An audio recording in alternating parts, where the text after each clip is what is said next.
Last episode में हमने देखा था कि हानली ने नेसेंट सोल स्टेज को तो पार कर लिया था, मगर उसने इनर डीमंस लेवल को कैसे पास किया इसकी हमें डिटेल में जानकारी दिखाई गई। हानली के पास ग्रीन क्रिएशन लिक्विड था, जिसके चलते हानली ने इस कल्टीवेशन की जर्नी में ऊंचाइयां हासिल की, मगर हानली उसका आधा क्रेडिट खुद को भी दे देता है। उसने जो भी स्ट्रगल को फेस किया वो अकेले इस एलिक्सर के दम पर जीती नहीं जा सकती थी, और उसकी इस बात से इनर डीमन भी सेटिस्फाइड हुआ, जिसके बाद हानली ड्रिफ्टिंग क्लाउड से की सुप्रीम एल्डर की पोजीशन को भी एक्सेप्ट कर लेता है। अब आगे तो इस एपिसोड की शुरुआत में हम एल्डर चिंग टियानकुन और एल्डर लियो को देख पाते हैं, जो कि हानली को ड्रॉप करने के लिए उसके घर तक पहुंच गए। वो हानली से कहने लगे कि अब तुम हमारे सेक्ट के सुप्रीम एल्डर बन चुके हो, इसलिए हमारे ड्रिफ्टिंग क्लाउड पवेलियन की ईस्टर्न दिशा में जितनी भी छोटी मोटी हिल्स हैं, उसमें से तुम कोई भी प्लेस चूज कर सकते हो, फिर तुम वहाँ पर अपने लिए एक शानदार केव बना लेना। हालांकि एल्डर लियो चाहती थी कि हानली उनका पड़ोसी बन जाए, तो टियानकुन भी एल्डर लियो की बात से अग्री हो गए। ये लोग हानली को कंफर्टेबल करने की कोशिश कर रहे थे, ताकि हानली को आउटसाइडर जैसा फील ना हो। अब हानली डिसाइड नहीं कर पा रहा था कि उसने क्या करना चाहिए, तो ये दोनों एल्डर उससे कहने लगे कि कोई बात नहीं, हम तुम्हारे लिए सब कुछ ऑर्गेनाइज कर देंगे, ये हमारी तरफ से हमारे सेक्ट को ज्वाइन करने का वेलकम गिफ्ट होगा। तो हानली भी स्माइल करते हुए उनकी बात मान जाता है। अब जैसे ही हानली उन दोनों से अलविदा कहकर अपने घर वापिस आया, तब वो देखता है कि सिल्वर मून ने मस्त गाने गुनगुनाते हुए सारा सामान पैक कर लिया। वो हानली को बता रही थी कि देखिए सीनियर, अपना मामला सेट हो चुका, अब तो हम कभी भी अपनी नई केव में मूव हो सकते। जिस पर हानली कह रहा था कि क्या मैंने तुम्हें पैकिंग करने के लिए बोला था, और ये मैंने कब बोला कि हमें केव छोड़कर जाने वाले। जो सुनते साथ ही बेचारे सिल्वर मून के एक्साइटमेंट चुटकियों में खत्म हो गई। हानली ने तो एक ही सेकंड के अंदर उसकी सारी मेहनत पर पानी फेर दिया था, जिससे सिल्वर मून उन दोनों एल्डर्स पर गुस्सा हो जाती है। वो हानली से कह रही थी कि वो दोनों इतने चिरकुट होंगे, मैंने तो कभी सोचा भी नहीं था। आप एक नेसेंट सोल बने हो तो उन्होंने आपको एकदम चकाचक केव देनी चाहिए थी। जिस पर हानली कह रहा था कि सबसे पहली बात तो ये है कि वो लोग बिल्कुल भी चिरकुट नहीं, और दूसरी बात ये कि उन्होंने खुद ही मुझे नई केव देने का ऑफर दिया था, लेकिन मैंने खुद ही उन्हें मना कर दिया। उन्हें बताया कि मुझे अकेला रहना काफी ज्यादा पसंद है, इसलिए वो लोग मुझे पूरा की पूरा टियानचियान पिक देने वाले हैं। इतना ही नहीं, उस पिक के पास दो छोटे छोटे पिक्स है, वो भी हमें मिलेंगे। जो सुनकर सिल्वर मून पूछने लगी कि मास्टर, फिर टियानचियान पिक पर रहने वाले डिसाइपल्स कहाँ जाएंगे? आपने तो उनसे उनका घर ही छीन लिया। तो हानली उसे जवाब देते हुए बताने लगा कि वो डिसाइपल किसी और पिक पर शिफ्ट हो जाएंगे और हम उनके टियानचियान पिक पर कब्जा करेंगे। साथ ही मैं उस पिक का नाम बदलकर किंगजो पिक रखने वाला हूँ। ये आइडिया सुनकर सिल्वर मून भी खुश हो गई। वो कह रही थी चलो फाइनली आप सुप्रीम एल्डर बनने का कुछ तो फायदा उठा ही रहे हो, अब तो मुझे मेरा मास्टर और ज्यादा पसंद आएगा। इधर हानली वॉइड कोल्ड्रन को बाहर निकालते ही सिल्वर मून को बताने लगा कि मैंने पहले कई दफे इस हेवनली कोल्ड्रन को ओपन करने की कोशिश की थी, मगर तब मैं इसे ओपन नहीं कर पाया क्योंकि मेरी कल्टीवेशन काफी ज्यादा लो लेवल पर थी। हालांकि अब मैंने नेसेंट सोल फॉर्म कर ली है, इसलिए मुझे नहीं लगता कि मेरा कल्टीवेशन कोई प्रॉब्लम क्रिएट करेगा। बस अब मसला ये है कि मुझे इस कोल्ड्रन को ओपन करने की मेथड नहीं पता। तुम तो काफी साल इस कोल्ड्रन में बंद थी, तो तुम्हें पता ही होगा कि इसे कैसे ओपन किया जाए। साथ ही मैं ये भी जानना चाहता हूँ कि इस कोल्ड्रन के अंदर क्या होगा। मेरे ख्याल से इसमें हमें पावरफुल ट्रेजर मिलने के चांसेस हैं। जो सुनकर सिल्वर मून थोड़ी सी हेजिटेट करते हुए बताने लगी कि यहाँ पर आपको थोड़ा सा मायूस होना पड़ेगा। वो क्या है ना, ये कोल्ड्रन हजारों सालों से वॉइड हेवन हॉल में मौजूद थी। हर बार कुछ सालों बाद कल्टीवेटर्स आते और इसे ऊपर पुल करके इसमें से पावरफुल ट्रेजर हासिल कर लेते। ऐसे ही सालों साल गुजर गए। समय के साथ ये ट्रेजर भी कम होता गया। पिछली बार वॉइड हेवन हॉल में आपने इसमें से जो भी ट्रेजर बाहर आते हुए देखा था, दरअसल वही इस कोल्ड्रन का सबसे आखिरी वाला ट्रेजर था। अब तो इसमें कोई एंशिएंट ट्रेजर मौजूद ही नहीं। जो सुनते साथ ही बेचारे हानली को तो बहुत बड़ा झटका लग गया। वो कह रहा था यानी ये सिर्फ एक बड़ा सा पॉट है, इस बड़े से काले पॉट के लिए पूरा की पूरा क्योटिक स्टार्स मेरा दुश्मन बन चुका। जिस पर सिल्वर मून कहने लगे अरे मास्टर, आप इसे यूजलेस मत समझो, ये अभी भी हमारे काम आ सकती है। अगर आपने कोई दावत रखी तो हम इसमें बिरयानी पका सकते हैं, या फिर मेरे ख्याल से इसमें खीर ज्यादा टेस्टी बनेगी। अरे हाँ, एक बात बताना तो मैं भूल ही गई, दरअसल ये हेवनली वॉइड कोल्ड्रन एक हेवन पेनिट्रेटिंग स्पिरिट ट्रेजर है। अब हानली को तो इस heaven penetrating penetrating spirit treasure के बारे में कोई आइडिया नहीं थी, इसलिए वो सिल्वर मून से इसके बारे में पूछने लगा। तो सिल्वर मून तुरंत एक एल्डर जैसे उसे लेक्चर देने लगी। वो कह रही थी कि ये कोल्ड्रन एक खास किस्म का ट्रेजर है, आप इसे बाकी के एंशिएंट ट्रेजर के साथ कंपेयर नहीं कर सकते। एंशिएंट टाइम्स में तो ऐसे सिर्फ 50 से 60 ट्रेजर ही मौजूद थे, जिन्हें फिर स्पिरिट ट्रेजर का दर्जा मिला। इनमें से हर एक स्पिरिट ट्रेजर के पास गजब की डिवाइन पावर्स मौजूद थी, जो कि अपने एक ही मूव में समंदर और माउंटेन्स को भी शेक कर दे।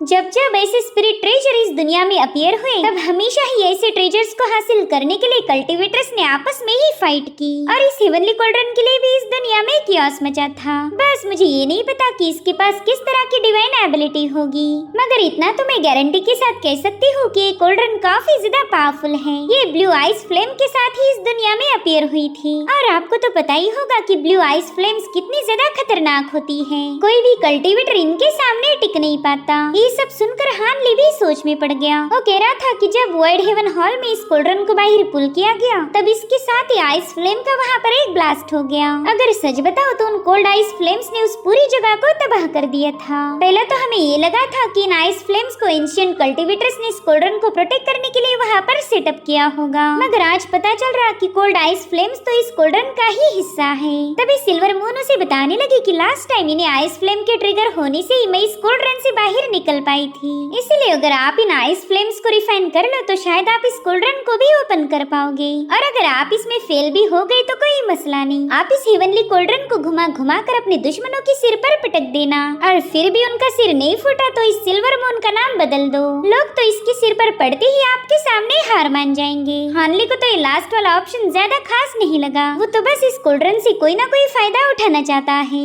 इधर सिल्वर मून उसे बता रही थी कि मास्टर, जैसे कोल्ड्रन एक हेवनली पेनिट्रेटिंग स्पिरिट ट्रेजर है, वैसे आपकी ग्रीन बॉटल भी इसी तरह का एक ट्रेजर हो सकती। अब ये सुनकर हानली थोड़ा सा शॉक हो गया। उसे काफी लंबे अरसे से इस ग्रीन बॉटल के ओरिजिन के बारे में जानना था, तो तुरंत ही उस ग्रीन बॉटल को समन करते हुए सिल्वर मून से पूछने लगा कि क्या तुम इसके बारे में मुझे कुछ बता सकती हो। तो सिल्वर मून उसे थोड़ा सा परेशान होकर बताने लगी कि ये ग्रीन बॉटल काफी ज्यादा स्पेशल है। इसके एबिलिटी के बारे में अगर बात की जाए तो स्पिरिचुअल मेडिसिन की एज को काफी तेजी से बढ़ा सकती, और उसकी यही एबिलिटी इसे सभी स्पिरिट ट्रेजर में सबसे यूनिक बना देती है। कोई भी इसे सरपास नहीं कर सकता। वेल, इसके पीछे एक खास वजह है। दरअसल बाकी के ट्रेजर पर इस रॉल्म के अर्थ एंड हेवन के लॉज लागू होते हैं, यानी कि वो ट्रेजर्स हेवन के खिलाफ नहीं जा सकते। लेकिन आपकी ये ग्रीन बॉटल तो हेवन के रूल्स की लंका लगा चुकी। ये तो किसी भी चीज को काफी तेजी से ग्रो कर सकती, यानी कि इसने कुदरत के हर एक कानून को ब्रेक कर दिया।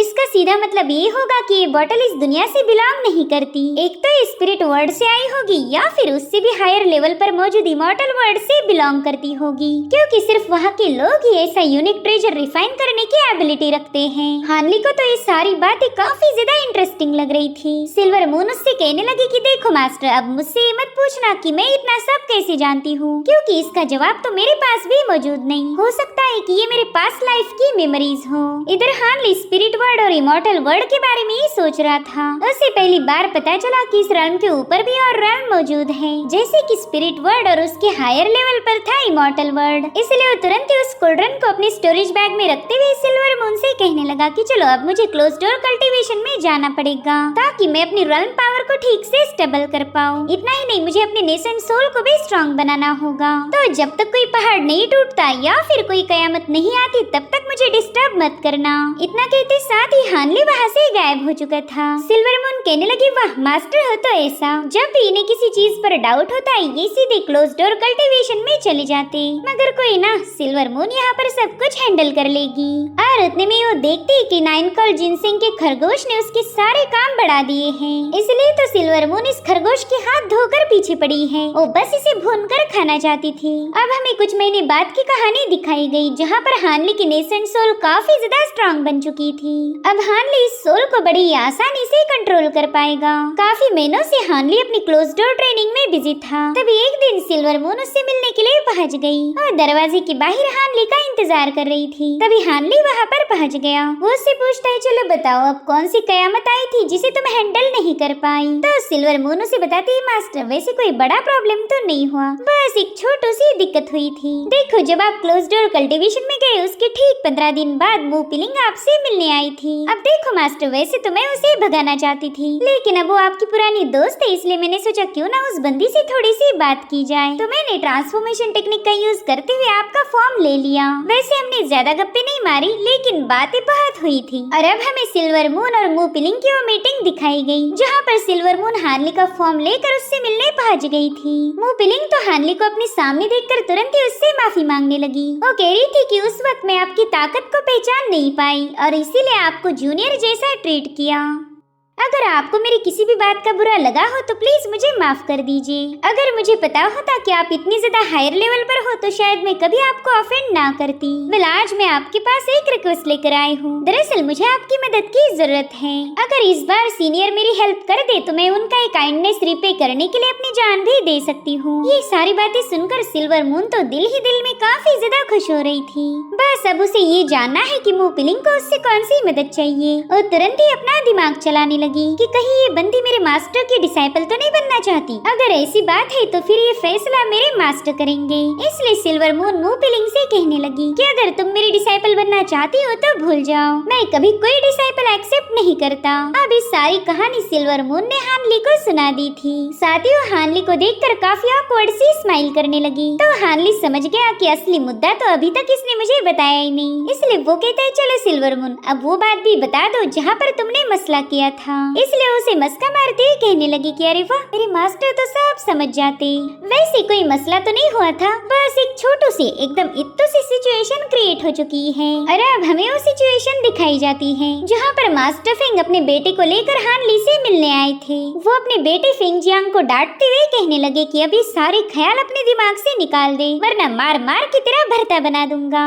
और उतने में ही हानली उनके सामने पहुँच गया तो दोनों भी फटाफट से उसे ग्रीट करने लगे। हानली उनसे कहता है सीनियर, जब मैं पहली बार इस सेक्ट में आया था तब आपके बेटे यानी कि मेरी दोस्त फेंग ने ही मुझे रिसीव किया था और फिर आपने मुझे यहाँ पर एडमिशन दी थी। इसलिए प्लीज मेरे सामने रिस्पेक्ट पेश मत कीजिए, आप दोनों मेरे लिए काफी ज्यादा अजीज हो। यहाँ पर एल्डर फेंग को तो यकीन ही नहीं हो रहा था कि हानली इतना पोलाइटली उनसे बात करेगा। साथ ही हानली उनसे कहने लगा, एल्डर फेंग मैंने तो सुना था कि आप भी नेसेंट सोल पर ब्रेक थ्रू करने के लिए क्लोज डोर कल्टीवेशन में जा चुके हो, तो फिर आप इतनी जल्दी कल्टीवेशन से बाहर कैसे आ गए? जिस पर एल्डर फेंग कहने लगे सीनियर, अब आपसे क्या ही छुपाऊं, दरअसल काफी टाइम से हमारे सेक्ट को कमजोर समझकर ह्यूमिलेट किया जा रहा था, इसलिए उन्हें थोड़ा शांत करने के लिए हमने ये नाटक किया। सबको ये बताया कि मैं नेसेंट सोल की प्रिपरेशन कर रहा हूँ ताकि वो लोग हमें कमजोर ना समझ बैठे। मगर अब हमें उनसे डरने की कोई जरूरत नहीं, क्योंकि हमारे पास हेवन ने खुद भेजा हुआ जीनियस है। आपके यहाँ होने से तो मानो हमारे ड्रिफ्टिंग क्लाउड सेक्ट में रौनक आ गई। हानली भी उनकी तारीफें सुनकर काफी ज्यादा खुश हो गया। साथ ही एल्डर फेंग कहने लगे कि फ्यूचर में आप ही हमारे डिसाइपल को गाइड कीजिए ताकि ये भी अपनी लाइफ में कुछ अचीव कर पाए। हानली तो लोगों के इरादों को तुरंत ही समझ जाता था और उसने नोटिस किया कि एल्डर फेंग ये सारी बातें अपने दिल से बोल रहे थे, वो सिर्फ अपने सेक्ट का भला करना चाहते। साथ ही जहाँ तक हानली को पता था, ये एल्डर हमेशा कमजोर डिसाइपल्स को सपोर्ट करते थे। भले ये ड्रिफ्टिंग क्लाउड सेक्ट ज्यादा ताकतवर नहीं है, मगर यहाँ के लोग एकदम प्योर हार्ट और सच्चे थे। हानली सोचता है कि यही तो एक रीजन था कि मैंने ये सेक्ट ज्वाइन किया, यहाँ के लोगों ने ही मेरा दिल जीत लिया था। इसलिए अब हानली एल्डर फेंग से कहने लगा कि आपकी काइंड वर्ड्स के लिए आपका बहुत बहुत शुक्रिया। अब मैं यहाँ का सुप्रीम मास्टर बन चुका हूँ, तो यहाँ के डिसाइपल्स को गाइड करना मेरा फर्ज है ताकि हम अपने सेक्ट को और ज्यादा स्ट्रॉन्ग बना पाए। अब ये बात होती ही एल्डर फेंग ने एक दूसरा मसला हानली के सामने रखा। वो कह रही थी सीनियर, आप मू पिलिंग को लेकर एकदम बेफिक्र रहे। उसकी मेरे बेटे फेंग के साथ जो सगाई हुई थी हमने उसे तोड़ दिया है। दरअसल हमें पता ही नहीं था कि मू पिलिंग आपकी पर्सनल कॉन्क्यूबाइन बन चुकी है, वरना हम कब की ही इस एंगेजमेंट को तोड़ देते। गाइस, ये कॉन्क्यूबाइन वर्ड आप गूगल कर लेना, मैं इसका मतलब यहाँ पर तो बता नहीं सकती, वरना हमें कम्युनिटी गाइडलाइन स्ट्राइक आ सकती है। सब पर्सनल कॉन्क्यूबाइन ये लफ्ज सुनते ही हानली को सबसे बड़ा झटका लग गया। वो सोचता है कि ये सब कब हुआ, मैंने तो उस बंदी को कभी आँख उठा कर भी नहीं देखा था। इधर एल्डर फेंग अपने बेटे को इशारों में बता रहे थे कि गधे सिर झुका वरना ये पनिश करेंगे। जिसके बाद वो बाप बेटे हानली को रिस्पेक्ट पेश करते हुए तुरंत ही वहाँ से गुल हो गए। वो यहाँ पर हानली को बस एंगेजमेंट के ब्रेक होने की खबर देने आए थे। सो ये मसला था सिल्वर मून का, उसी ने ये सारा रायता फैलाया, जिसके चलते पूरे सेक्ट में हानली और मू पिलिंग के चर्चे होने होने लगे। यहाँ पर वो बड़े ही आराम से अपने मास्टर के गुस्से को नाप रही थी, मगर हानली ने जैसे उसकी तरफ घूर के देखा वो तुरंत ही पीछे हट गई। जिसके बाद वो हानली के सामने आकर उसके सामने काफी क्यूट वाली स्माइल देने लगती है ताकि हानली का गुस्सा थोड़ा सा कम हो जाए। वो कहती, मास्टर आप इतने महान हो कि क्या ही बताओ, लोगों को लगता है कि आप काफी तेजी के साथ ग्रो कर रहे हैं, मगर उन्हें क्या ही पता मेरे मास्टर ने यहाँ तक पहुँचने में कितनी मेहनत की है, कितने सारे सैक्रिफाइसेस किए, अपने डिजायर्स पर काबू रखा। कई सारे लड़कियों के दिल टूट गए मगर मेरे मास्टर नहीं झुके। तो हानली उसे अपने पास आने का इशारा करता है, जिसके चलते सिल्वर मून काफी क्यूट अंदाज में उसकी तरफ आगे बढ़ने लगी। वो ये सारी मासूम सी हरकतें इसलिए कर रही थी ताकि हानली का गुस्सा ठंडा होकर उसे हंसी आ जाए। हानली कह रहा था, मेरी जान देखो, मुझे तो पार्टनर की कोई जरूरत नहीं, लेकिन तुम्हें देखकर ऐसा लग रहा है कि तुम्हें एक जोड़ीदार की सख्त जरूरत है, इसलिए तो ऐसी उल्टी सीधी हरकतें कर रही। मगर टेंशन मत लो, मैं तुम्हारे लिए जल्दी एक सूटेबल पार्टनर ढूंढ लाऊंगा, बस तब तक मेरी बदनामी जरा कम करो। जिस पर सिल्वर मून पैनिक होते हुए कहने लगी कि मास्टर मैं भी आपके जैसे ही सिंगल रहना चाहती हूँ, आप बिल्कुल तकलीफ ना उठाएं, बस एक बार उस मुंह पिलिंग से मिल लीजिए, वो कई दिनों से आपके इंतजार में थी। मुझे तो समझ ही नहीं आ रहा था कि मैं उसे हैंडल कैसे करूँगी, इसलिए मैंने उसे वहीं पर बिठा दिया। जिस पर हानली कह रहा था कि जब मुंह पिलिंग ने मुझे अपना लवर बताया तब तो तुमने उसे हाँ बोलने से पहला मुझसे परमिशन नहीं ली थी, तो बताओ फिर तुमने उस बेचारी को यहाँ पर रोक के क्यों रखा है। वैसे भी उसने झूठी अफवाहें फैलाई और उसे जो चाहिए था वो हासिल कर लिया। उसे फिंग जियान के साथ शादी नहीं करनी थी, इसलिए उसने मेरे नाम का यूज किया। तो अब मैं चाहता हूँ कि तुम उसे यहाँ से जाने के लिए बता दो। जिसके बाद हानली दोबारा से कल्टीवेशन में जा चुका था। यहाँ पर वो ब्लू आइस फ्लेम्स को रिफाइन करने की फिराक में है। वेली कोल्ड एनर्जी हानली को वर्ल्ड हेवन हॉल से मिली थी, जो कि काफी ज्यादा फियर्स है, मगर अब हानली नेसेंट सोल बनने की वजह से इसे मैनेज करना उसके लिए जरा भी मुश्किल नहीं होने वाला। बस हानली को इस कोल्ड एनर्जी के डायरेक्ट अटैक को रोकना था। ये अगर डायरेक्टली हिट हो जाए तो वो घायल हो सकता था। यहाँ पर हानली का नेसेंट सोल अपनी एनर्जी का यूज करते हुए इसे रिफाइन कर कंज्यूम कर लेता है। जिसके बाद हमें हानली के माइंड स्पेस का सीन दिखाया गया, जहाँ पर हम कई सारी लाइटनिंग सोर्स को देख पाते हैं। दरअसल हानली मिस्ट्री सीन मैनुअल में रिकॉर्ड की गई सीक्रेट टेक्निक का यूज करके इस आइस कोल्ड फ्लेम को रिफाइन कर सकता था, मगर ये फ्लेम काफी ज्यादा कोल्ड और इन पावर से भरी हुई थी। साथ ही इस आइस फ्लेम की सिर्फ एक ही स्ट्रैंड रिफाइन होने में काफी ज्यादा टाइम लेगा। हानली सोचता है कि मुझे अपनी बॉडी में ही इसे कई सालों तक रिफाइन करना पड़ेगा, तभी जाकर मैं इसे पूरी तरह से मास्टर कर सकता हूँ। भले ये प्रोसेस काफी ज्यादा टाइम कंज्यूमिंग है, लेकिन एक बार ये कोल्ड आइस फ्लेम्स रिफाइन हो जाए फिर ये बहुत ही खतरनाक किलिंग मूव में तब्दील हो सकती, जिसका यूज करके तो मैं अपने पावरफुल से पावरफुल अपोनेंट को आसानी से हरा पाऊंगा। और उतने में ही कोल्ड आइस फ्लेम से बना हुआ ड्रैगन हानली के सामने अपीयर्ड हो गया। और ड्रैगन तो हानली पर काफी ज्यादा भड़का हुआ था, जो देख हानली कहने लगा, ये लो, ये अभी तक लाइन पर नहीं आया। तब हानली अपनी लाइटनिंग सोर्ड का यूज करते हुए उस पर बहुत ही गजब की पावरफुल गोल्डन लाइटनिंग से अटैक करने लगा। ये नजारा दिखने में जितना ज्यादा खूबसूरत उतना ही ज्यादा भयानक था। यहाँ पर हानली ने अपने कई सारी हेवी सोर्ड्स का यूज किया था, जिससे निकलने वाली लाइटनिंग की वजह से वो ड्रैगन थोड़ा बहुत सप्रेस होने लगा, मगर वो दोबारा से ऊपर आ जाता है। वो ड्रैगन इतने आसानी से हार नहीं मानने वाला। हानली सोच रहा था कि उसे काफी गजब का ओपोनेंट मिला है, जिसे डरा के रखना उतना ही ज्यादा मुश्किल। और अब जैसे ये लाइटनिंग अटैक खत्म हुए, वहाँ पर काफी स्ट्रॉन्ग स्पिरिचुअल एनर्जी रिलीज हो रही थी। तो हानली के गोल्डन बग्स तुरंत ही जाकर उस एनर्जी को डिवावर करना शुरू कर देते हैं। इन गोल्डन बग्स की एबिलिटी और टफनेस अब काफी ज्यादा बढ़ चुकी थी, जो देख हानली समझ गया कि ये बग्स तो 3 कलर्ड फ्लाइंग इंसेक्ट की एबिलिटी को भी सरपास कर चुके हैं। साथ ही उनकी बॉडी से बहुत ही भयानक ऑरा रिलीज हो रही थी। तभी एक बग हानली के पास आ जाता है। हानली ने नोटिस किया कि इसकी आंखें तो रेड हो चुकी, यानी कि सिर्फ एक स्टेप बाद ये पूरी तरह से गोल्डन कलर में बदल जाएगा। साथ ही हानली शुक्र मना रहा था कि उसने पहले इन बग्स पर रेस्ट्रिक्शन सेटअप करके रखा, वरना आज ये बग्स हानली के भी खिलाफ हो सकते थे। अभी गोल्डन बग्स और ग्रो हो पाए इससे पहले हानली को कोई बेटर मेथड ढूंढनी पड़ेगी, जिसका यूज करके वो इन बग्स को कंट्रोल कर पाएगा। जिसके बाद अगली सीन में हम देख पाते कि हानली क्लियर स्पिरिट वाटर को ट्राई करने वाला था। वो बताता है कि लेजेंड्स के according clear spirit water low level के डिसाइपल के लिए काफी ज्यादा फायदेमंद है। इसका यूज करने से हमारी सोल काफी ज्यादा मजबूत हो सकती, मगर मेरे ख्याल से मुझे भी फायदा देगी। बस मुझे इसकी क्वांटिटी थोड़ी सी बढ़ानी होगी। जिसके बाद उस क्लियर स्पिरिट वाटर को एक पॉट में ऐड करते हुए अपना फेस उसमें डुबा देता है। और हानली को महसूस हुआ कि वाटर उसकी एनर्जी को काफी तेजी से रिप्लेनिश किए जा रहा। तो हानली इस प्रोसेस को काफी तेजी के साथ दोहराने लगा और इसे भी पूरा होने में कई महीनों का वक्त लग गया। इधर सिल्वर मून देखती कि मू पिलिंग अभी भी हानली के घर के बाहर उसका इंतजार कर रही है। कई दिन बीत गए, मौसम बदल गए, हालांकि ये बंदी अपनी जगह से उठने के लिए तैयार नहीं थी। अब तो सिल्वर मून को भी उस पर तरस आने लगा। यहाँ पर मू पिलिंग बस हानली से मिलने की जिद पर अड़ी हुई थी और तभी एक रात सिल्वर मून अपनी अम्ब्रेला लेकर उसके पास पहुँच गई। वो मू पिलिंग से कहने लगी कि मेरे मास्टर आपसे मिलना चाहते हैं। जो सुनते साथ ही मू पिलिंग को एक नई उम्मीद मिली थी। उसे लगा कि शायद उसने जो भी गलती की थी आज उसके लिए हानली से माफी मांग सकती।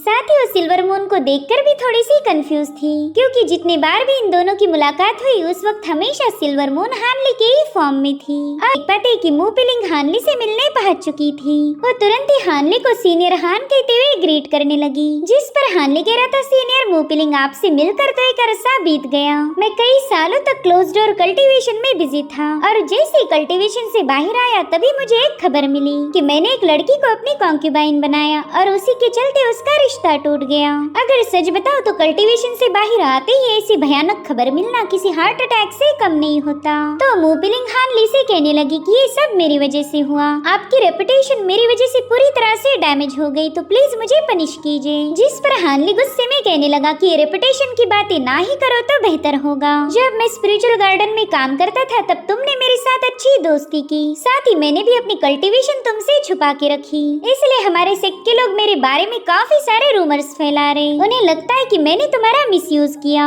अब अगर उन लोगों के मुंह पर ताले लगाने हैं तो मुझे इस मैटर को खुद ही हैंडल करना होगा, वरना लोग सोचेंगे कि उस मतलबी हानली ने नेसेंट सोल बनने के बाद तुरंत ही मू पिलिंग का साथ छोड़ दिया। ये बंदा तो फाउंडेशन एस्टेब्लिशमेंट लेवल की कल्टीवेटर को भी संभाल नहीं पाया, जिससे मेरे काफी सारे मसले बढ़ जाएंगे और मैं अपनी कल्टीवेशन पर बिल्कुल फोकस नहीं कर पाऊंगा। क्या तुम समझ रही हो तुमने कितनी बड़ी गलती की है? तो मू पिलिंग उसके सामने घुटनों पर बैठते हुए कहने लगी कि मैं जानती हूँ मेरी गलती माफी के लायक नहीं, लेकिन माफी के बजाय मैं आपसे कुछ मांग भी नहीं सकती। अब वो हानली के सामने अपना सिर झुकाने ही वाली थी कि तभी हानली ने उसे रोक लिया। कोई लड़की हानली के सामने अपना सिर झुकाए, ये बात हानली को जरा भी बर्दाश्त नहीं होती। वो उससे कह रहा था कि अब इस मसले को हल करने के लिए तुम्हारे पास दो चॉइसेस होंगी। पहली तो ये कि तुम मेरी कमांड को फॉलो करते हुए मेरे किंग्स ऑफ पिक पर आ जाओगी। मैंने आज तक कभी किसी डिसाइपल को एक्सेप्ट नहीं किया था, लेकिन इस कल्टीवेशन की जर्नी में मैं तुम्हें गाइड करने के लिए तैयार हूँ। लेकिन ये सब करने से पहले मुझे तुम पर एक रेस्ट्रिक्शन लगाना होगा ताकि तुम मेरे सीक्रेट किसी और के सामने एक्सपोज न कर पाओ। चलो अब बात करते हैं तुम्हारी सेकंड चॉइस की। लेकिन सेकंड चॉइस को सुनने से पहले ही मू पिलिंग कहने लगी सीनियर हान मैं सेकंड रास्ते को ही चुनना चाहती हूँ।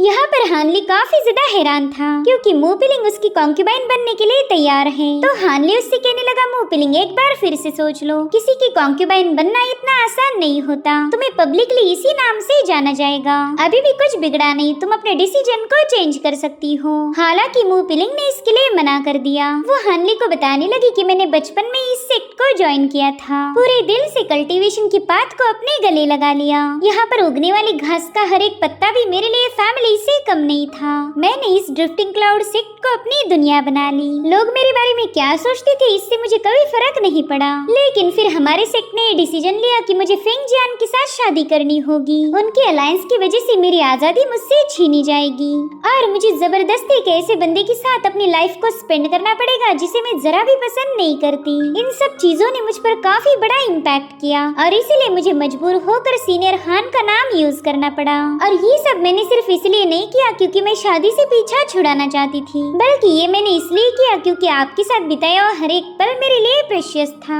आपने मुझे वो आजादी दी जिसकी मैंने सालों से तलाश की। आपके साथ रहकर मुझे कभी ऐसा नहीं लगा कि मैं किसी की कंट्रोल में हूँ, इसलिए प्लीज मुझे आपसे दूर मत कीजिए। सिर्फ आपके साथ जिंदगी भर रहने के लिए मैं अपने डिवाइन सेंसेस को पूरी तरह से रेस्ट्रिक्ट करने के लिए भी तैयार हूँ। मैं बस आपको सर्व करते हुए ग्रेट डाओ को अचीव करना चाहती हूँ। आपके साथ रहकर ही मुझे कल्टीवेशन के असली मायने समझ आए। मू पिलिंग की बातें सुनते साथ ही हानली को चाओ युआन की याद आने लगी। उस बंदी ने भी हानली को यही बताया था कि उसे बस आजादी चाहिए। वो हानली के साथ पूरी दुनिया ट्रैवल करने के लिए तैयार थी, लेकिन हानली ने उसे मना कर दिया। वो सोचता है कि भले ही दुनियाएं अलग हो, लेकिन यहाँ के लोगों के दिल हमेशा सेम रहेंगे। हर एक शख्स को आजाद होने का अधिकार है ताकि वो अपने डिसीजन खुद ले पाए। इसलिए हानली सोचता है कि मैंने चाओ युआन को तो ना बोला था, लेकिन मैं ये गलती दोबारा से नहीं करना चाहता। इसलिए वो मू पिलिंग मूपिलिंग से कहने लगा, ठीक है, मैं तुम्हें अपनी कॉन्क्यूबाइन एक्सेप्ट करता हूँ। ये सुनकर तो मूपिलिंग दिल ही दिल में काफी ज्यादा खुश हो गई। हानले उससे कह रहा था कि तुम मुझे फॉलो करोगी, और हाँ, मीनवाइल तुम्हें जो आजादी चाहिए उसकी भी तलाश करना। मैं तुम्हें किसी भी बंधन में रखना नहीं चाहता। जो सुनते साथ ही मूपिलिंग हानले का शुक्रिया अदा करने लगी। साथ ही हानले ने उसकी ज्वाइनिंग पर उसे एलिक्सर की बोतल और अपना एक टोकन थमा दिया था। उससे कहता है कि तुम यहीं के पास के इलाके में अपने एक केव बना सकती हो। और हाँ, एक इम्पोर्टेंट बात बताना तो भूल ही गया, आज के बाद तुम मुझे यंग मास्टर बुलाओगी, क्योंकि मेरी उम्र सिर्फ 200 साल है। इसलिए अगर दिन भर तुम मुझे सीनियर सीनियर बोलती रहोगी तो मुझे ऐसा लगेगा कि मैं काफी ज्यादा बुढ़ा हो चुका हूँ। ना, मुझे इतनी जल्दी बुढ़ा नहीं बनना। यहाँ पर हानले तो बस मूपिलिंग को चीयर अप करने की कोशिश कर रहा था, तो मूपिलिंग भी थोड़ी सी ऑकवर्ड होते हुए कहने लगी कि ठीक है, आज के बाद मैं यंग मास्टर की हर एक इंस्ट्रक्शन को फॉलो करूंगी। अरे मूपिलिंग के वहाँ से जाने के बाद सिल्वरमून अपने उसी फनी अंदाज में हानले से बात करने लगी। वो कहती, मास्टर आप तो काफी ज्यादा जनरस हो, आपने उसे अपनी कॉन्क्यूबाइन तो बना लिया, लेकिन उसके साथ साथ उसे उसकी आजादी भी बहाल की। अब तो लोग ये सोचेंगे कि मेरे मास्टर मूपिलिंग की खूबसूरती के दीवाने हैं, या फिर उन्हें ये भी लग सकता है कि आप किसी ड्यूअल कल्टीवेशन सीक्रेट टेक्निक के प्रिपरेशन में हो, जिसे हासिल करने के लिए आप बेचारी मूपिलिंग का मिसयूज करोगे। मास्टर, इससे आपकी बदनामी होगी और मुझे तो ये सोच सोच कर ही हंसी आ रही है। जिस पर हानले कहता है, सिल्वरमून लोगों को जो सोचना है वो सोचने दो, उल्टा मैं तो और ज्यादा फेमस हो जाऊंगा। लोगों को तो ये लगेगा कि ये नया बना नेसेंट सोल काफी ज्यादा बदतमीज, थरकी और लौंडियाबाज है। साथ ही उन्हें ये भी लग सकता है कि मैं अपनी पावर्स का मिसयूज कर रहा हूँ। मेरे लिए तो ये अच्छा ही है कि लोग मुझसे डरेंगे। जिस पर सिल्वरमून कह रही थी, हाँ बिल्कुल, अब तो आपकी रेपुटेशन एक रोमांटिक नेसेंट सोल मास्टर जैसी बनने वाली है। लोग सोचेंगे आप जितनी ज्यादा रोमांटिक हो उतनी ही ज्यादा डोमिनेटिंग। आप किसी रूल को फॉलो नहीं करते, इसलिए कोई भी आपको मैनिपुलेट करने की कोशिश भी नहीं करने वाला। लेकिन जरा इधर था, मैं आपको एक सीक्रेट बात बताना चाहती हूँ। तो हानले भी उसकी उंगली का इशारा देखकर उसकी तरफ थोड़ा सा बेंड हो गया। वो कह रही थी, मास्टर आप दुनिया को जितनी ज्यादा बेरहम दिखा रहे हो, आप अंदर से उतनी ही ज्यादा नरम दिल हो। अब मुझे सच बताना, इस मूपिलिंग को देखकर आपकी पुरानी यादें ताजा तो नहीं हो गई? मुझे तो ऐसा लगता है कि आपने कई सारी लड़कियों को घुमाया होगा। तो हानले भी बड़े ही फनी अंदाज में उसे अपनी तरफ बुलाने लगा। सिल्वरमून को लग रहा था कि चलो फाइनली मास्टर कोई अपना सीक्रेट मेरे साथ शेयर करने वाले हैं, इसलिए वो जल्दी से अपना मुंह लेकर हानले के करीब चली गई, और उतने में ही हानले ने उसके माथे पर एक जोरदार टिचकी लगा दी। इस प्यार वाली मार से भी सिल्वरमून को काफी ज्यादा दर्द हो रहा था। हानले उससे कहता है, अरे लगा ही नहीं था कि एक स्पिरिट आर्टिफैक्ट को भी तकलीफ होती है। जिस पर सिल्वरमून कहती है, क्या मास्टर इतनी जोर से टिचकी कौन मारता है? तभी हानले उससे कहता है कि जहाँ तक मैं समझ पा रहा हूँ, तुम भी मूपिलिंग को काफी ज्यादा पसंद करती हो, इसलिए तो ये ढेर सारा रायता फैलाने में तुमने उसकी मदद की थी। और अब देखो तो जैसे मैंने तुम्हारा रायता साफ किया, तुम सारा ब्लेम मुझ पर डाल रही। तुम्हें लगता है कि मैं मूपिलिंग को पसंद करता हूँ। वेल हानले को इस सारे मसले में काफी ज्यादा मजा आ रहा था। वो कहते हैं ना, उसका उतना नाम हुआ जो जितना बदनाम हुआ। तो फिलहाल हानले के साथ भी ऐसा ही कुछ हो रहा था। वो अपनी बदनामी से काफी ज्यादा मशहूर हुआ। तो अब सिल्वरमून उसे बताने लगी कि मैंने मूपिलिंग की मदद इसलिए की क्योंकि वो मेरे दिल के करीब है। जब आप 20 सालों तक क्लोज डोर कल्टीवेशन में बिजी थे, तब मेरे पास मूपिलिंग के अलावा और कोई नहीं था। वो लड़की अक्सर स्पिरिचुअल गार्डन में मुझसे मिलने आया करती थी। उसकी बातें सुनकर मुझे ऐसा लगा कि मैं उसे काफी अच्छे से जानती हूँ। इनफैक्ट हम दोनों में कोई फर्क नहीं। उस लड़की को भी फ्रीडम और सुकून चाहिए, जैसा कि मुझे चाहिए था। फ्रीडम की इस डिजायर से ही आपकी सिल्वरमून उस बंदी से काफी ज्यादा क्लोज हो गई। मुझे ऐसा लगा कि उसकी तकलीफें मेरी हैं, और इसीलिए फिर मुझे मूपिलिंग की चिंता होने लगी। और फिर सिचुएशन ऐसी हुई कि उसके साथ बात करने के बाद ही मुझे सुकून मिलता था। और अब देखिए इसका नतीजा क्या निकला। मेरी वजह से आपकी काफी सारी बदनामी हो गई। यहाँ पर हानले को सिल्वरमून का दर्द साफ साफ नजर आ रहा था। वो सोचता है कि न जाने ये लड़की कितने सालों तक उस हेवनली वॉइड कोल्ड्रन में कैद थी। इसके पास कोई मेमोरीज नहीं थी, और ऊपर से उस कोल्ड्रन में ट्रैप रहना इसके लिए काफी ज्यादा मुश्किल होगा। सिल्वरमून ने अकेलेपन को काफी करीब से महसूस किया है, इसलिए हानले सीधे सिल्वरमून के पास जाकर बैठ गया। वो कहते, देखो जो कुछ भी हुआ मैं उसके लिए तुम्हें ब्लेम नहीं करूँगा, लेकिन अगर आइंदा से ऐसी कोई हरकत दोबारा की तो मैं तुम्हें टिचकी तुझे मार दूंगा। बेचारी सिल्वर मून तो पहले टिचकी को अभी तक भूल नहीं पाई थी। उसकी ये हरकतें देखकर हान ली की हंसी छूट गई। वो उससे कह रहा था कि मू पिलिंग अब हमारी टीम का हिस्सा बन चुकी है, इसलिए सबसे पहला तो मुझे उस पर रेस्ट्रिक्शन सेटअप करना होगा। और हाँ, एक बात कान खोल कर सुन लो, तुम हमारे सीक्रेट मैटर्स के बारे में उसे कुछ भी नहीं बताओगी।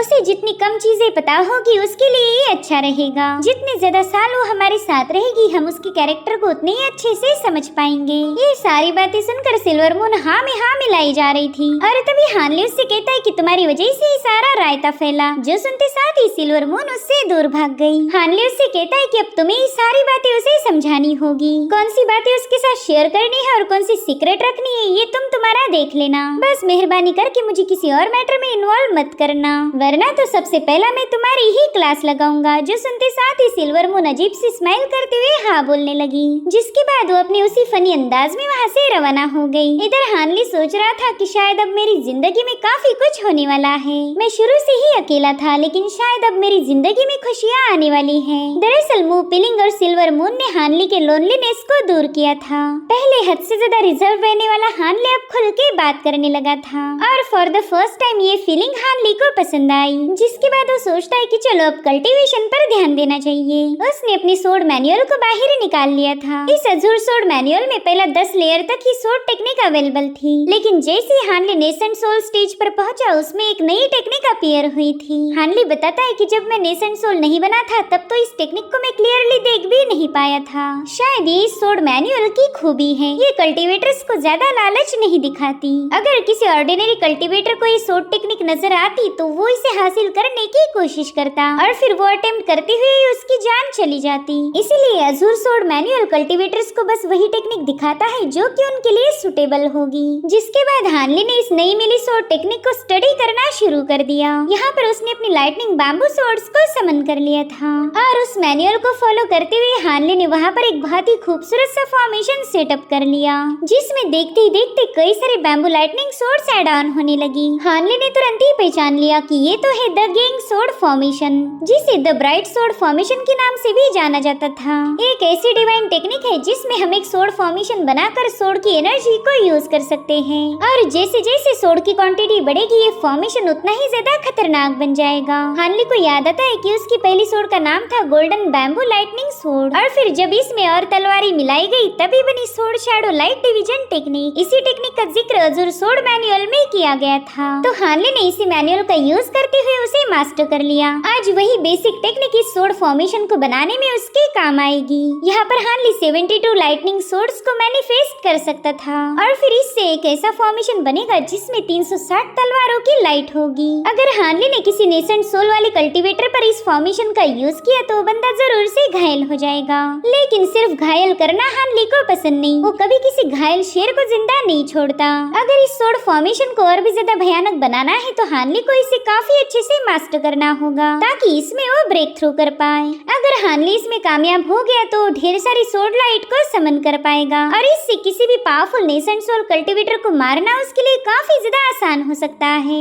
हानली कह रहा था कि अगर मैं इस फॉर्मेशन को इसकी परफेक्शन लेवल तक मास्टर कर लूं तो इससे मैं पूरे के पूरे टियानियन कॉन्टिनेंट को डोमिनेट कर पाऊंगा। फिर यहाँ पर ऐसा कोई नहीं होगा जो मुझे चैलेंज कर पाए, लेकिन ये इतना आसान नहीं होने वाला। अगर हानली को मैक्सिमम डिस्ट्रक्शन की पावर चाहिए तो उसे गैंग एसेंस हासिल करना होगा। ये एक ऐसा रेयर मटेरियल है जो कि हानली की फ्लाइंग सोर्ड की ताकत लाखों गुना बढ़ा देगा और सिर्फ इस गैंग एसेंस को हासिल करने के बाद ही हानली इस फॉर्मेशन को परफेक्शन लेवल तक पहुंचा सकता है। इसलिए हानली सीधे पहुंच गया चेंग टियानकुन के पास। गैंग एसेंस का नाम सुनते ही इस बंदे को जोरदार झटका लग गया। वो कह रहे थे कि ये गैंग एसेंस तो इस कल्टीवेशन की दुनिया का सबसे शार्प मेटल ट्रेजर है। इसका छोटा सा टुकड़ा भी तुम्हारी मैजिकल आर्टिफैक्ट की पावर को हजारों लाखों गुना बढ़ा देगा। यानी कि अगर मेरे इस फैन में गैंग एसेंस ऐड किया जाए तो इसकी पावर काफी ज्यादा बढ़ जाएगी। यही तो हानली को चाहिए था। वो अपनी हर एक बैम्बू लाइटनिंग सोर्ड के साथ इस गैंग एसेंस को मर्ज करना चाहता है। इससे उसका ब्राइट सोर्ड फॉर्मेशन इतना ज्यादा भयानक होगा कि कोई भी बंदा उसके सामने चू भी करने की जरूरत नहीं करेगा।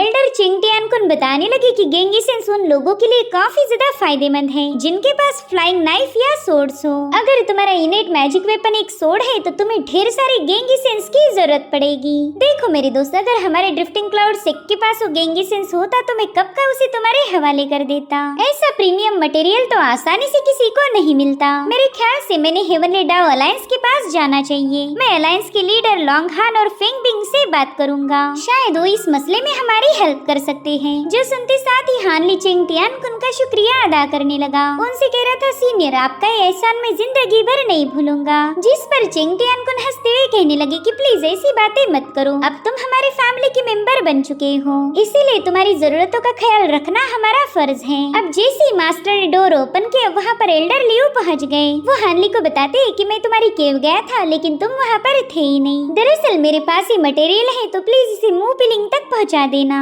तो हानली ने फटाफट से उस मटेरियल को एक्सेप्ट कर लिया। साथ ही एल्डर लियो हानली को बताने लगे कि मैंने अभी तुम्हारी बातें सुनी। मैं जानता हूँ कि तुम गेंग एसेंस को हासिल करना चाहते हो, लेकिन अब उसके लिए तुम्हें ज्यादा इंतजार करने की जरूरत नहीं है, क्योंकि इन 2 सालों में लांगयांग सिटी टियानियन कॉन्टिनेंट का पहला एक्सचेंज कॉन्फ्रेंस ऑर्गेनाइज करने वाली है। इस कॉन्फ्रेंस में हमारे टियानियन कॉन्टिनेंट के सभी नेसेंट सोल के कल्टीवेटर्स पहुंच जाएंगे। तो उस वक्त तुम जो चाहे वो मटेरियल उनके साथ एक्सचेंज कर सकते हो। ये सुनकर चेंग टियानकुन भी हंसने लगे। वो कह रहे थे, हाँ, मैं तो इस कॉन्फ्रेंस के बारे में तुम्हें बताना ही भूल गया। हानली को भी टियानियन की पहली एक्सचेंज कॉन्फ्रेंस काफी ज्यादा इंटरेस्टिंग लग रही थी। एल्डर लियो से बताने लगे कि हमारे टियानियन कॉन्टिनेंट में कई सारे पावरफुल नेसेंट सोल कल्टीवेटर्स हैं। मेरे ख्याल से वो सभी इस कॉन्फ्रेंस को अटेंड करेंगे। वेल, इसे 9 नेशन अलायंस ने इसलिए ऑर्गेनाइज किया क्योंकि इसके पीछे की सबसे बड़ी वजह है मुलान रेस। चाहे फिर वो राइचस पाथ हो या डेमोनिक पाथ, मुलान रेस सबके लिए एक बहुत बड़ा खतरा बन चुकी है। भले ही मुलान रेस ने हमारी हेवनली डाओ अलायंस पर अभी तक हमला नहीं किया, लेकिन आज न कल हमें भी उसे फेस करना होगा। साथ ही एल्डर चेंग टियानकुन हानली को बता रहे थे कि कॉन्फ्रेंस काफी ज्यादा यूनिक होगी। यहाँ पर रेयर मटेरियल का एक्सचेंज हो सकता है, और अगर इस कॉन्फ्रेंस में भी तुम्हें वो मटेरियल नहीं मिला तो फिर तुम्हारे पास बस एक ही रास्ता बचता है, तुम्हें the legendary great Jin country जाना होगा। लेकिन द ग्रेट जिन कंट्री यहाँ से काफी ज्यादा दूर है। साथ ही एल्डर लियो हानली को समझाने लगे कि तुम अभी भी नेसेंट सोल बने हो, इसलिए तुम्हें जरा भी आइडिया नहीं होगी कि तुम्हें कितने सारे पावरफुल लोगों को फेस करना पड़ेगा। अगर तुम चाहो तो हम दोनों भाई मिलकर तुम्हें डिटेल में एक्सप्लेन कर सकते हैं। तो हानली तुरंत ही उनके गाइडेंस के लिए उनका शुक्रिया अदा करने लगा। तो अब हानली को सारी सिचुएशन समझाने के लिए ये लोग एक हॉल की तरफ रवाना हो गए, जहाँ पर एल्डर लियो ने एक बहुत बड़ा मैप ओपन कर लिया था, जिसमें टियानियन कॉन्टिनेंट के सभी सुपर पावर्स की जानकारी थी। जिसके बाद वो हानली को बता रहे थे कि टियानियन कॉन्टिनेंट की कल्टीवेशन की दुनिया में काफी ज्यादा खलबली मची है। हाल ही में न जाने कितने सारे छोटे मोटे फैक्शंस एस्टेब्लिश हो गए, और जो फ्री कल्टीवेटर्स है उन्हें इसके बारे में कोई आइडिया नहीं। वो इस पिक्चर का बस छोटा हिस्सा ही देख पाते हैं। एल्डर चेंग टियानकुन हानली को बता रहे थे कि काफी लंबे अरसे से हमारे टियानियन कॉन्टिनेंट में कोई भी डेटी ट्रांसफॉर्मेशन स्टेज का कल्टीवेटर अपीयर नहीं हुआ। हमारी दुनिया में न जाने कितने सारे नेसेंट सोल के कल्टीवेटर्स होंगे जो कि अपनी पिक रेल्म पर पहुंच चुके। हालांकि ये बात और है कि उनके लिए अगले लेवल पर पहुंचना काफी ज्यादा मुश्किल हो गया। इनमें से कोई भी इतने सालों बाद भी डेटी ट्रांसफॉर्मेशन स्टेज को अचीव नहीं कर पाया। लेकिन फिर भी हम नेसेंट सोल कल्टीवेटर को हल्के में नहीं ले सकते, क्योंकि हर एक फैक्शन के नेसेंट सोल के पास एक बहुत ही गजब की कॉम्बैट फोर्स है। उनकी ताकत पर ही डिपेंड करता है कि उनके सेक्ट का फ्यूचर क्या होगा। यहाँ पर एल्डर लियो हानली को अपनी ड्रैगन पावर शो करने लगे। उनका वाटर ड्रैगन हद से ज्यादा भयानक और डोमिनेटिंग था। अगर कोई भी opponent faction drifting cloud sect पर अटैक करे तो एल्डर लियो इस ड्रैगन का यूज कर सकते हैं। और अब एल्डर लियो हानली को बता रहे थे कि हमारी दुनिया में कहा जाता है कि जो भी बंदा नेसेंट सोल के नीचे हो उसकी औकात किसी कीड़े से कम नहीं। भले ये बातें सुनने के लिए अच्छी नहीं लगती, लेकिन सच्चाई तो यही है। चेंग टियानकुन कह रहे थे कि अब तुम हमारे ड्रिफ्टिंग क्लाउड सेक्ट के ग्रैंड मास्टर बन चुके हो, यानी कि हमारे सेक्ट के पास जितने रिसोर्सेस है तुम उन सभी का यूज कर पाओगे। लेकिन ये फैसिलिटी हम सबको प्रोवाइड नहीं कर सकते। फिलहाल तुम्हें ऐसा लगता है कि नेसेंट सोल और एक ऑर्डिनरी कल्टीवेटर में कोई फर्क नहीं, लेकिन समय के साथ तुम ये फर्क सीख जाओगे। इधर हानली सोच रहा था कि नेसेंट सोल के कल्टीवेटर्स काफी ज्यादा ब्रूटल हैं। जैसा कि वर्ल्ड हेवन हॉल में वो सभी नेसेंट सोल के कल्टीवेटर्स एक दूसरे के खून के प्यासे बन गए थे, ताकि सिर्फ वो एक एलिक्सर पिल को हासिल कर पाए। इससे ही मैं अंदाजा लगा सकता हूँ कि नेसेंट सोल के कल्टीवेटर कितने ज्यादा लालची होते हैं। और यही सेम बात एल्डर लियो हानली को समझा रहे थे। वो कहते हैं कि सदियों से ये नेसेंट सोल के कल्टीवेटर आपस में ही कम्पीट करते आ रहे, ताकि इस दुनिया में मौजूद हर एक पावरफुल रिसोर्सेस पर उनका अधिकार हो। इसी वजह से हमारी दुनिया में न जाने कितनी सारी ग्रेट बैटल्स हुई और इसमें कई सारे नेसेंट सोल कल्टीवेटर्स मारे भी गए और इसी दरमियान मुलान रेस ने भी कई सारे पावरफुल कल्टीवेटर्स का सफाया कर दिया। अब हमारे टियानियन कॉन्टिनेंट में कुछ ही नेसेंट सोल के कल्टीवेटर्स बचे हैं जो कि इन रिसोर्सेस को एंजॉय कर रहे हैं, मगर उनकी भी जिंदगी में कोई सुकून नहीं, क्योंकि उन्हें हमेशा दूसरों के खिलाफ खुद को डिफेंड करना पड़ता। अगर आसान भाषा में बताऊं तो पावर्स को हासिल करने के लिए तुम्हें मौत के दरवाजे पर हमेशा खड़ा रहना पड़ेगा। यही इस कल्टीवेशन की बेरहम दुनिया का कानून है। तभी हानली कह रहा था, सीनियर, मैंने सुना था कि नेसेंट सोल के कल्टीवेटर्स को अलग अलग स्टेटस दिए गए हैं जिसका उनकी कल्टीवेशन लेवल से कोई लेना देना नहीं। क्या ये बात सच है? जिस पर एल्डर लियो बताते हैं कि हाँ बिल्कुल, उन कल्टीवेटर्स की ताकत, उनका इन्फ्लुएंस और उनकी पोटेंशियल, ये तीनों चीजें काफी ज्यादा मायने रखती हैं। अगर फिलहाल की सिचुएशन में कोई टियानियन को इन्फ्लुएंस कर सकता है तो वो है 10 ग्रेट सेक्ट और इन 10 ग्रेट सेक्ट के 10 पावरफुल कल्टीवेटर्स, जिसमें सबसे पहले नंबर पर आता है राइचियस पाथ को फॉलो करने वाला टाइजेन सेक्ट जिसका मास्टर है टाइयांग। सेकंड नंबर पर है डिमोनिक पाथ को फॉलो करने वाला ब्लिसफुल यूनियन सेक्ट जिसके मास्टर है हुआन को ओल्ड डेविल के नाम से भी जाना जाता। और अब तीसरे नंबर पर आता है 9 नेशन अलायंस के अंडर आने वाला ट्रांसफॉर्मिंग विल गेट। इस सेक्ट के मास्टर का नाम है वेयुयान, यानी कि मास्टर टाइयांग, मास्टर ह्यूआन और मास्टर वेई। ये तीनों भी फिलहाल हमारे टियानियन कॉन्टिनेंट के लेट स्टेज वाले नेसेंट सोल हैं। इन तीनों जितना पावरफुल इस कॉन्टिनेंट में और कोई नहीं। ये तीनों भी फिलहाल हमारे टियानियन कॉन्टिनेंट के लेट स्टेज वाले नेसेंट सोल कल्टीवेटर्स हैं, जिसके चलते इन्हें 3 ग्रेट कल्टीवेटर्स ऑफ टियानियन ये नाम भी दिया गया। ये लोग अपने अपने फैक्शन को प्रोटेक्ट करने के लिए किसी भी हद तक जा सकते हैं। हानली को याद आता है कि ब्लिसफुल यूनियन सेक्ट का पुराना लीडर युनलू था, मगर अब शायद उसकी जगह किसी हेहुआन नाम के बंदे ने ली थी। गाइस, युनलू वही बंदा है जिसने हानली के पुराने मास्टर ली हुआ को खत्म किया था। इधर एल्डर चिंग टियानकुन बताने लगी कि अगर बात हमारी हेवनली डाओ अलायंस की जाए तो उनके लीडर है ड्रैगन हान और फिनिक्स मास्टर फेंगबिंग। दरअसल ये दोनों डाओ कंपेनियंस हैं और इन्हें नेसेंट सोल के मिडिल स्टेज के पावर हाउस के नाम से भी जाना जाता। अगर ये दोनों अपनी फोर्सेस को ज्वाइन करे तो ये जो हमारी दुनिया के मशहूर 3 ग्रेट कल्टीवेटर्स है उन्हें तगड़ी टक्कर दे पाएंगे। अब इनके अलावा मौजूद है राइचियस पाथ का हेवनली टियानजी सेक्ट, हाउरान पवेलियन, साथ ही डिमोनिक पाथ का स्पिरिट घोस्ट गेट और स्पिरिट कंट्रोल सेक्ट। इतना ही नहीं, इसमें हमारे हेवनली डाओ अलायंस के तीनों सेक्ट भी काउंट किए जाएंगे, जिसमें है हमारा drifting cloud sect, ancient sword sect और सबसे आखिर में है मास्टर आर्टिसन सेक्ट। सो ये है हमारे टियानियन के पावरफुल 10 ग्रेट सेक्ट। हम सभी के पास अपने अपने फैक्शंस को बचाने के लिए कोर पावर्स हैं। इन सभी सेक्ट को हमारे जैसे नेसेंट सोल स्टेज के लोग गार्ड करते आ रहे हैं। और अगर बात 9 नेशन अलायंस की जाए तो ये थोड़े से स्पेशल है। इन्होंने आज तक न जाने कितने सारे छोटे मोटे मीडियम सेक्ट को एब्सॉर्ब करते हुए अपनी अलायंस को काफी ज्यादा बड़ा बना दिया। इधर हानली की नजर डीमन स्पिरिट गेट फैक्शन पर है। इस सेक्ट के यंग मास्टर वांगचान की वजह से ही हानली को टियानियन कॉन्टिनेंट छोड़ना पड़ा था। वो दिल ही दिल में कहने लगा कि इससे तो हिसाब जरूर से पूरा करूंगा। एल्डर लियो बता रहे थे कि ये तो है इस दुनिया के सबसे पावरफुल फैक्शंस और उनके मास्टर, मगर कुछ फेमस फ्री कल्टीवेटर्स भी हैं, उनसे दूर रहना ही अच्छा होगा। लेकिन हमारे भाई हानली को फिक्र करने की कोई जरूरत नहीं। इतनी कम एज में नेसेंट सोल अचीव करने से तुम बहुत ही कम टाइम में पूरे टियानियन में फेमस हो जाओगे। तब तो फिर कोई तुमसे पंगे लेने की जरूरत नहीं करने वाला। साथ ही मास्टर चेन टियानकुन से बता रहे थे कि हमारी रेपुटेशन काफी ज्यादा इम्पोर्टेंट रोल प्ले करती है। अगर तुम्हारी पावर्स किसी ने देख ली तो वो बात पूरी टियानियन में आग जैसी फैल जाएगी। हानली इन दोनों एल्डर्स का शुक्रिया अदा कर रहा था क्योंकि इन्होंने हानली को काफी इम्पोर्टेंट कल्टीवेटर्स के बारे में इंफॉर्मेशन दी। एल्डर लियो कह रहे थे कि कॉन्फ्रेंस में तो वैसे भी इन सभी लोगों से तुम्हारी मुलाकात होने ही वाली है, लेकिन कॉन्फ्रेंस तो 2 सालों के बाद होने वाली है। पता नहीं तब तक हमारे भाई हानली के क्या प्लान्स होंगे। जिस पर हानली उन्हें बताने लगा कि मेरे नेसेंट सोल स्टेबलाइज होने के बाद मैं कुछ दिनों के लिए ट्रैवल करूंगा। मैंने अपने कुछ दोस्तों से वादे किए थे तो उन्हें पूरा करने का वक्त अब आ चुका है। तो ये दोनों भी हानली की बात से अग्री हो गए। वो कह रहे थे कि हमेशा अपने दिल को क्लियर रखो ताकि कभी भी इनर डीमन तुम पर हावी ना हो पाए। साथ ही साथ वो हानली से कह रहे थे कि तुम हमारे छोटे भाई हो, इसलिए जहाँ जाना है वहाँ बिंदास चले जाओ। अगर कोई भी मुश्किल आए तो बस हमें इन्फॉर्म कर देना। हम दोनों की होती हुई तुम्हारा कोई कुछ बिगाड़ नहीं सकता। यहाँ पर हानली उस नक्शे पर फू फैमिली को देख पा रहा था। उसने अपनी पुरानी दोस्त को जो वादा किया था उसे निभाने का वक्त अब आ चुका है। यानी कि आने वाले एपिसोड में डीमन हानली अपनी गजब की पावर्स का यूज करते हुए अपने दुश्मनों का सफाया करेगा। और इसी के साथ एपिसोड यहीं पर एंड हो जाता है। Thank you so much for watching. Bye bye, take care.